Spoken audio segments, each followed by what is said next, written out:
Bhagavate Vasudevaya. Om Namo Bhagavate Vasudevaya. Narayanam Namaskritya Naram Chaiva Narottam Devim Saraswatim Vyasam Tato Jayam Udire.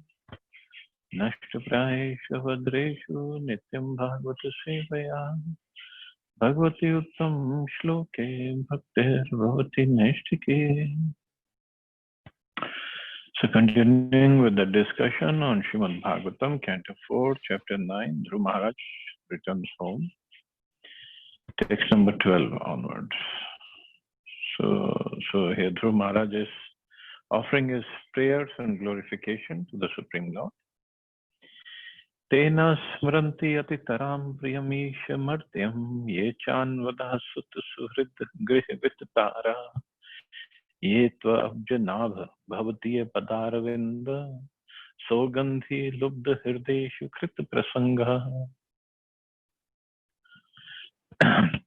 O Lord, who have a lotus navel, if a person happens to associate with a devotee whose heart always hankers after your lotus feet, seeking always a fragrance, is never attached to the material body or in a body relationship to offsprings, friends, home, health, wealth, and wife, which are very, very dear to materialistic persons.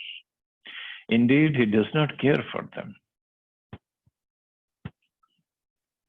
A special advantage in devotional service is that devotees not only enjoy the transcendental pastimes of the Lord by hearing and chanting and glorifying them, but also are not very much attached to their bodies, unlike the yogis who are too attached to the body and think that by performing bodily gymnastic exercises, they'll advance in spiritual consciousness.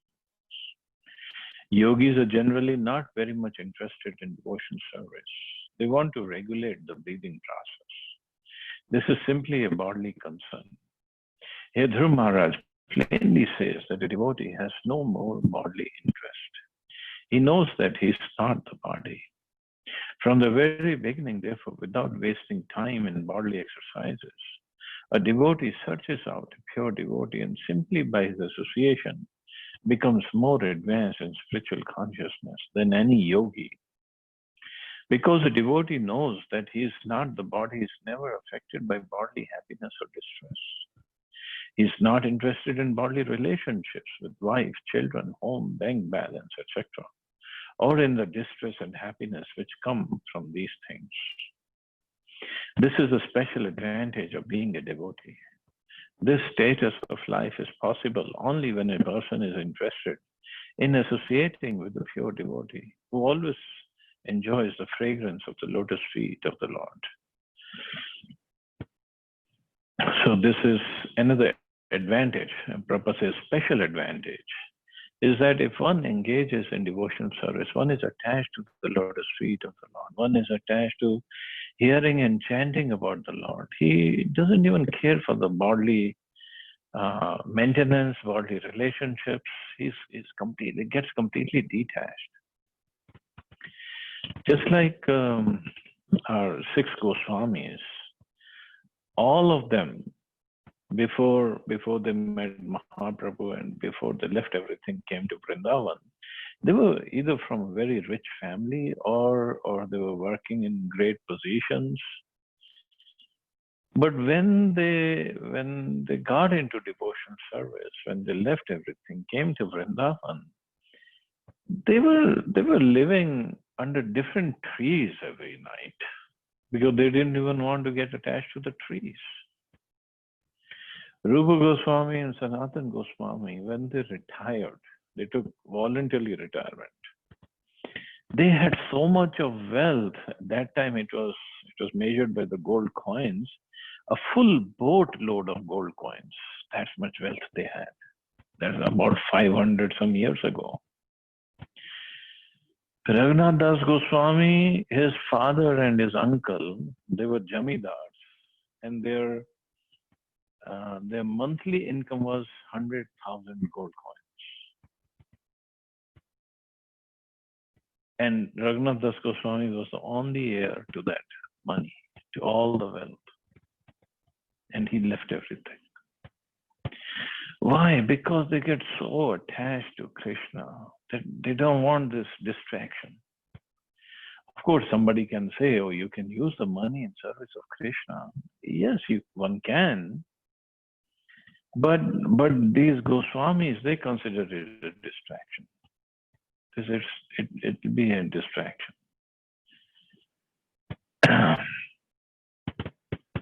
So until I'm not going to say that one can get more advanced than six Goswamis, but that one can engage everything in service of Krishna. Where is the issue? Where is the problem? But the six Goswamis, by their example, they showed that among the followers of Chaitanya Mahaprabhu, Vairagya is very pradhan. Vairagya is very prominent in their dealings, in their lifestyle.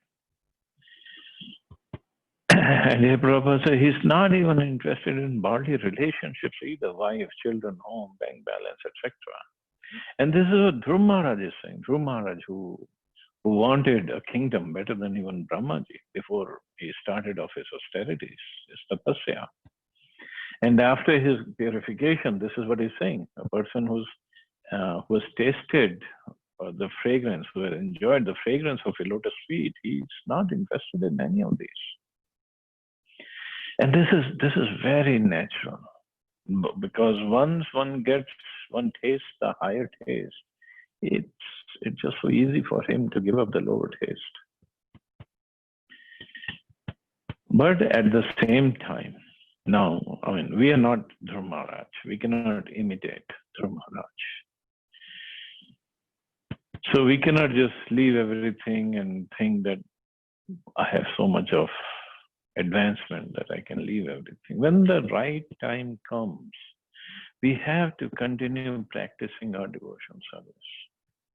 And when we are advanced enough, when Krishna ascertains that we can live without all the amenities, all the facilities, then he will make the arrangement for us to live without everything material. Just like when Rupa Goswami and Sanatana Goswami, they were living in Ramkheli, and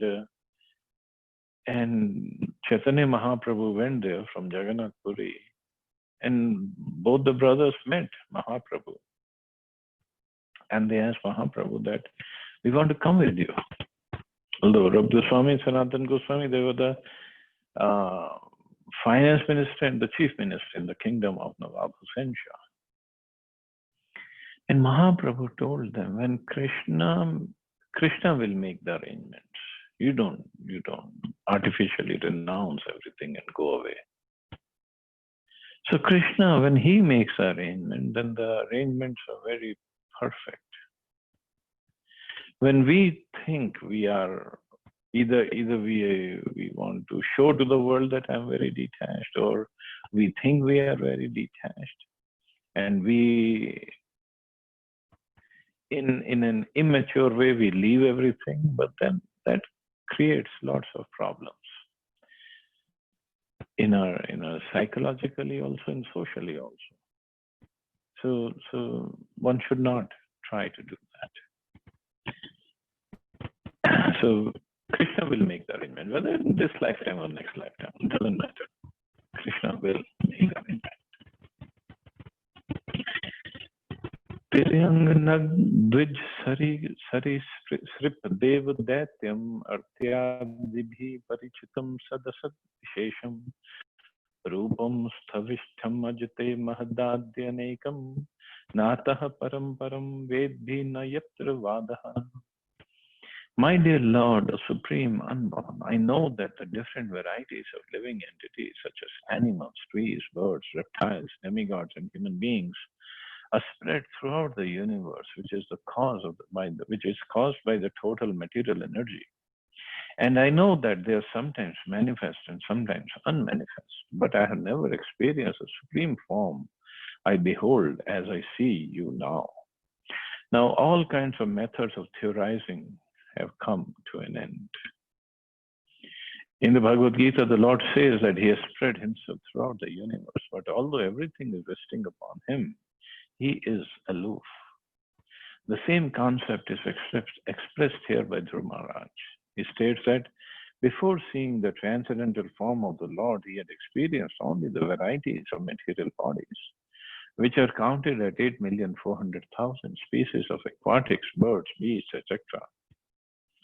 The fact is that unless one engages in the devotional service of the Lord, it's impossible to understand the ultimate form of the Lord.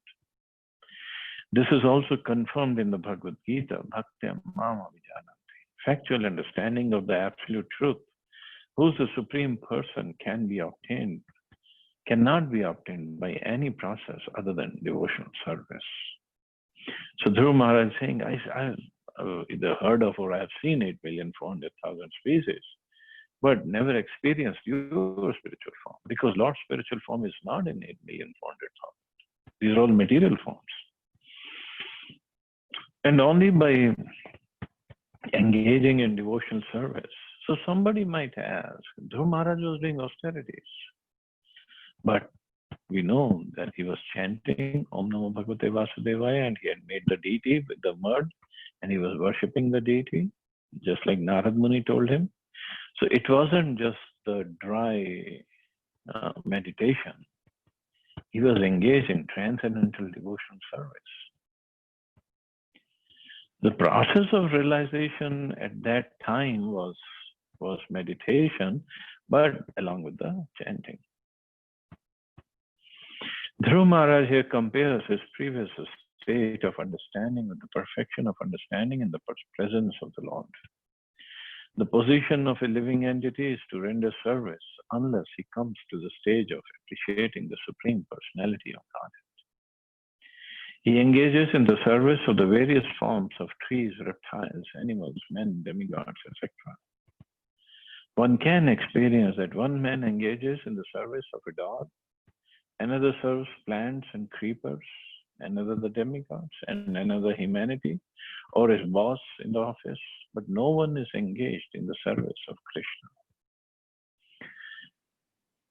And even if we serve the humanity or the animals or the trees or the plants or the rivers, people like to serve all these. But that service cannot be complete, cannot be perfect. How much we can serve? How many dogs we can save? How many cats we can save? How many trees we can save? I'm not saying this is wrong. One should not do it. But real service is to serve Krishna. And how do we serve Krishna? I'm not saying that everybody should just move to the temple and start serving Krishna, thinking that they're serving Krishna. One can serve the humanity. One should serve the humanity, not just the humanity, every living entity, by engaging them in the devotional service of Krishna. That's a real service. We think we can save the population by opening hospitals, but this coronavirus has shown opening hospitals is not the solution, actually. It's a good thing. I'm not saying one should leave everybody suffering on the streets. That won't be the right thing to do. Because a devotee is always compassionate. He's very compassionate. But we have to understand, if Krishna wants to save somebody, nobody can kill him. So all we have to do, and he is always protecting his devotees. He's always taking care of his devotees. So all we have to do is try to make everybody a devotee of Krishna and let Krishna protect them. But then somebody can ask that, why did Krishna not protect Bhakti Charu Maharaj, who recently left his body, or due to COVID, or many other devotees left their bodies because of COVID? Well, for devotees, Krishna can have a different service, different plan that we can understand.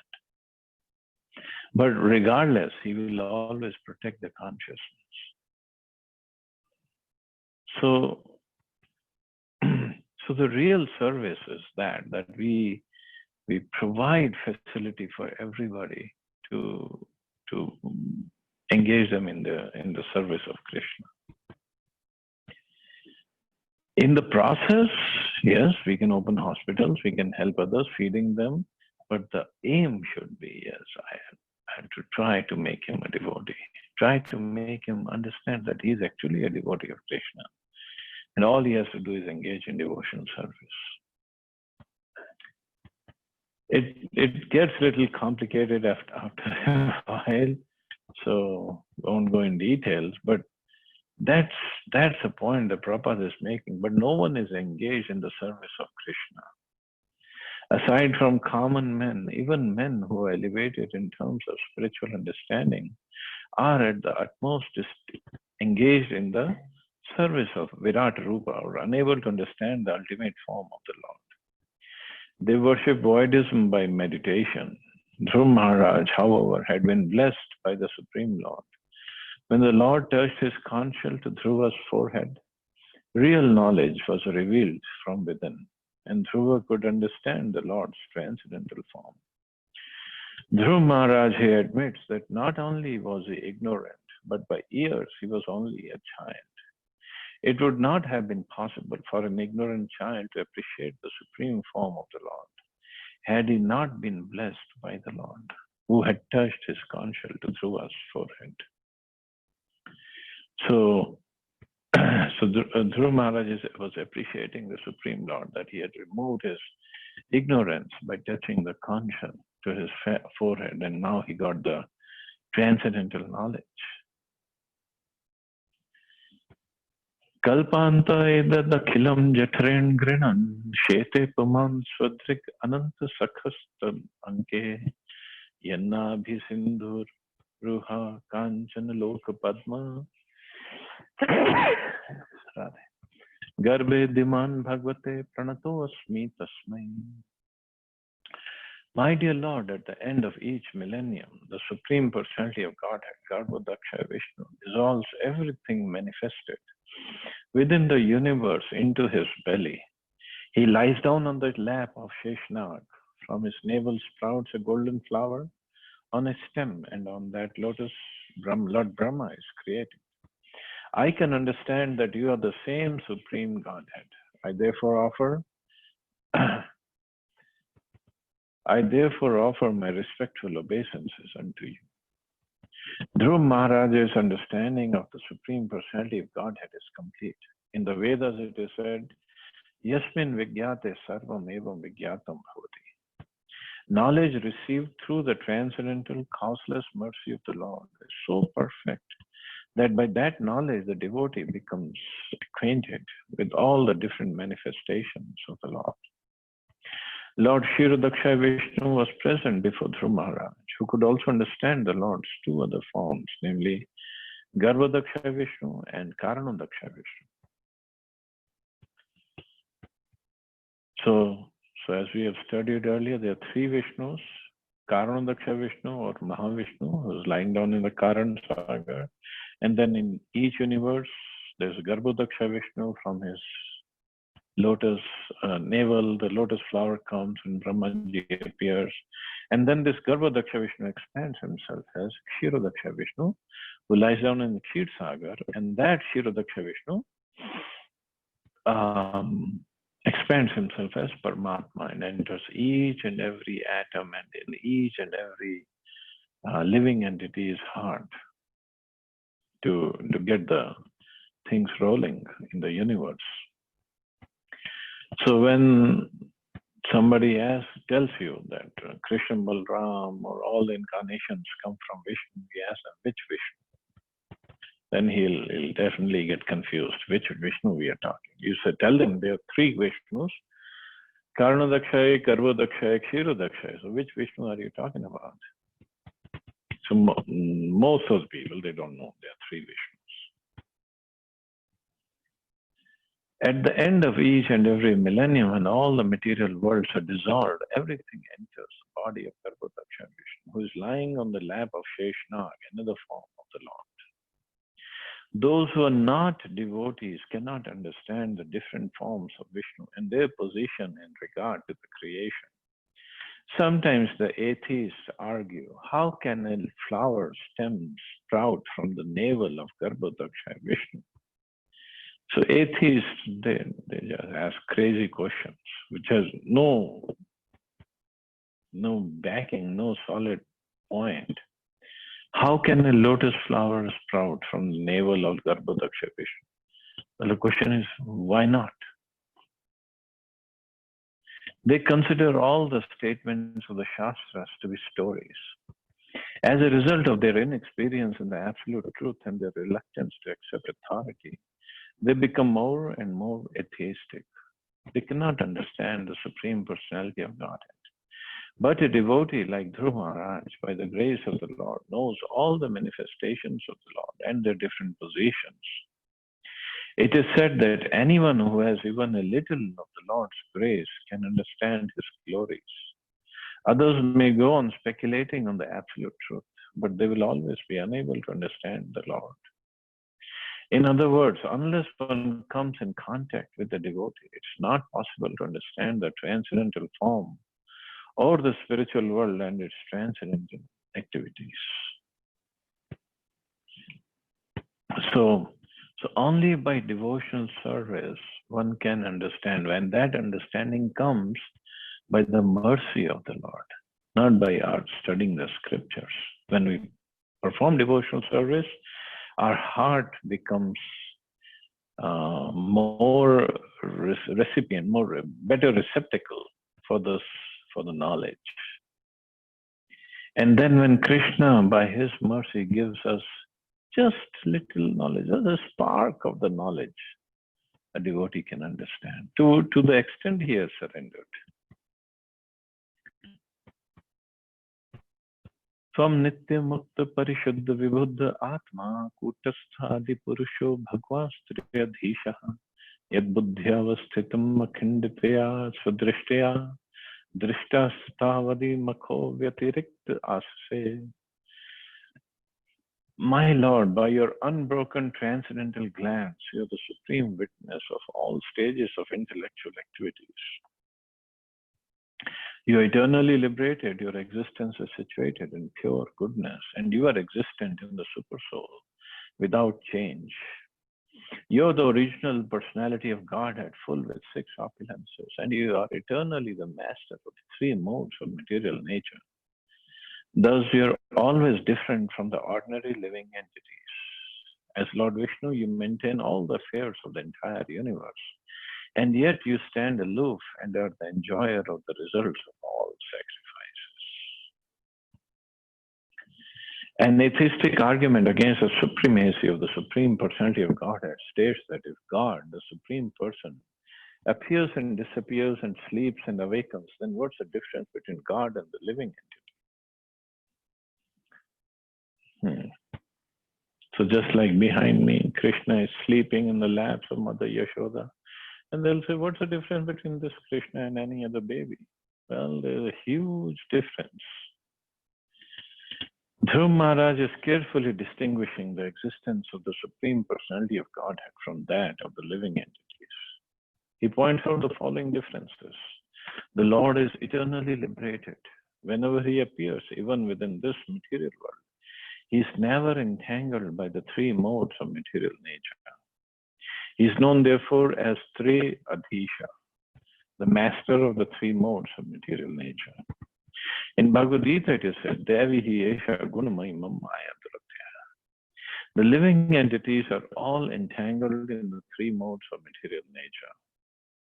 The external energy of the Lord is very strong, but the Lord, as a master of the 3 modes of material nature, is ever liberated from the action and reaction of those modes. He therefore is uncontaminated. As stated in the Ishampanishad, the contamination of the material world does not affect the Supreme Godhead. Krishna therefore says in the Bhagavad Gita that those who are rascals and fools think of him as an ordinary human being, not knowing his Param Bhavam. Param Bhavam refers to his being always transcendently situated, Material contamination cannot affect him. And so he is, because everything comes from him, he is a source of material and spiritual world. Material world is made of three modes of nature. And since he is a source, means he has to be beyond the three modes. Simple as that. And by his pastimes, by his activities, by his instructions, he has shown that he is beyond the three modes. He is not from this material world. But those who don't have eyes, they cannot see that. Another difference between the Lord and the living entities is that a living entity is always in darkness.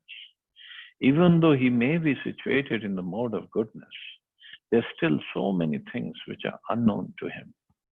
But it's not the same for the Supreme Personality of Godhead. He knows past, present, and future, and everything that is happening in everyone's heart. The Lord is not part of the soul. He is the unchangeable Supreme Soul, and the living entities are his parts and parcels. The living entity is forced to appear in this material under the direction of Devi Maya. But when the Lord appears, he comes by his own internal potency, Atma Maya. Besides that, a living entity is within the time of past, present, and future. His life has a beginning, a birth, and in the conditioned state, his life ends with the death. But the Lord is Adi Purusha, the original person. In Brahma Samhita, Lord Brahma offers his respect to the Adi Purusha, Govinda, the original person who has no beginning. So he says, Govindam Adi Purusham Tamaham Bhajami. Whereas the creation of the material world has a beginning. So Krishna has no beginning. Just like soul has no beginning. The Vedanta says, Janmadhyasya yata. Everything is born from the Supreme. But the Supreme has no birth. He has all the six opulences in full and beyond comparison. He is a master of material nature. His intelligence is not broken under any circumstances, and he stands aloof, although he is a maintainer of the whole creation. As stated in Vedas, Nitya Nityanam Chetnas Chetnanam. The Lord is a supreme maintainer. Living entities are meant to serve him by offering sacrifices, for he is a rightful enjoyer of the results of all sacrifices. Everyone, therefore, should engage himself in the devotional service of the Lord with his life, his riches, his intelligence, and his words. This is the original constitutional position of the living entities. One should never compare the sleeping of an ordinary living entity to the sleeping of the Supreme Personality of Godhead in the causal ocean or in the Garbhodak ocean. There is no stage at which the living entity can compare to the Supreme Person. The Mayavadi philosophers, being unable to adjust to all this, come to the conclusion of impersonalism or voidism. Because they say, Mayavadis say that this, we sleep, Lord is also sleeping. So the person who sleeps has to be conditioned, has to be materially conditioned. So the Lord cannot sleep, so he must be impersonal. That's nonsense logic. We cannot put condition on the Lord. If he sleeps, it's called Yoga Nidra. He's not sleeping because he's tired and he has worked hard the whole day. But the Lord is always resting on Anshesha.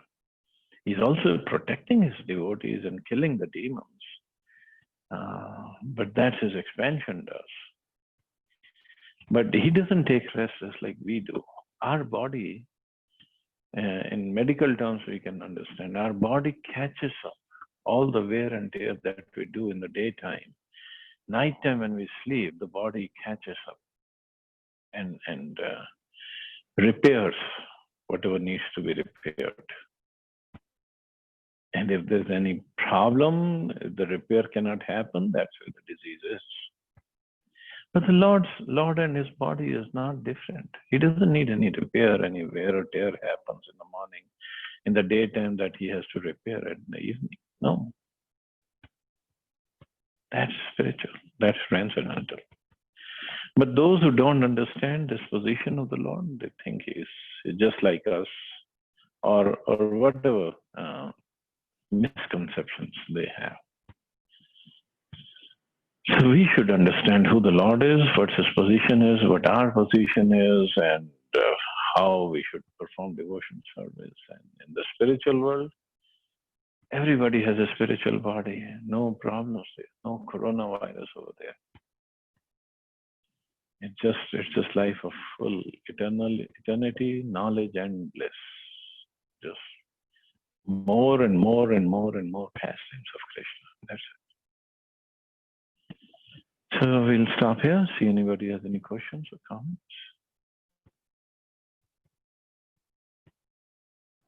Hare Krishna, Prabhu. Hare Krishna. Prabhu, I was thinking like Lord Krishna might have done similar thing to Arjun by just placing his hand. He could have transferred all the knowledge, but for our sake, they had a conversation so that it can be transferred to us. Like, that is such a great mercy Lord always shows. That is true, but Arjun asked questions. Dhruva Maharaj did not ask any questions. And moreover, Arjun was given the divine eyes to see the universal form of the Lord, which Ved Vyasji also saw, and that's how he described it in Bhagavad Gita. He wrote it down. So, but yes, without Krishna's mercy, even Arjuna could not have understood his position.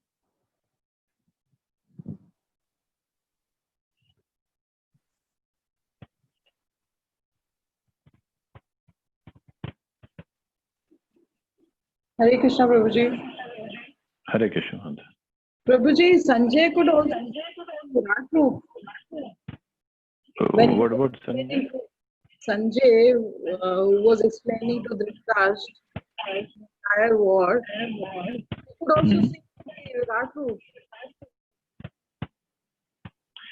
He was given divine eyes by Ved Vyasji. Acha, okay. He was given divine eyes so that he could sit in Hastinapur and explain everything that is happening in Kurukshetra to Dhritarashtra. So this means Sanjay also has seen the Virat roop along with Arjunji. Yeah.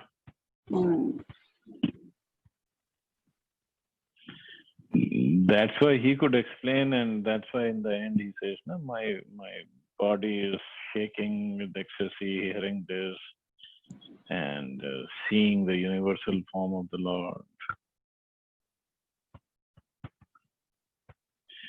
See, in the battle, when the battle had to start, Ved Vyasji was there, and then this question occurred that Dhritarashtra, how he's going to see.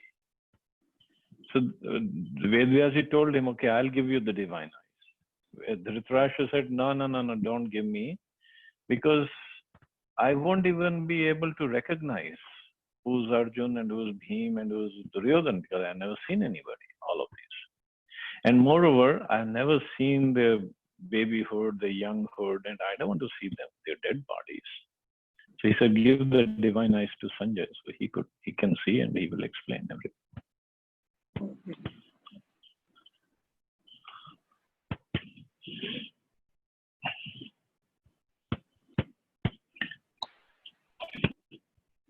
So, okay. So you all have a wonderful day. Thank you. Hare Krishna. Jai Srila Prabhupada. Prabhuji, Hare Krishna. Krishna, Jai Srila Prabhupada. Hare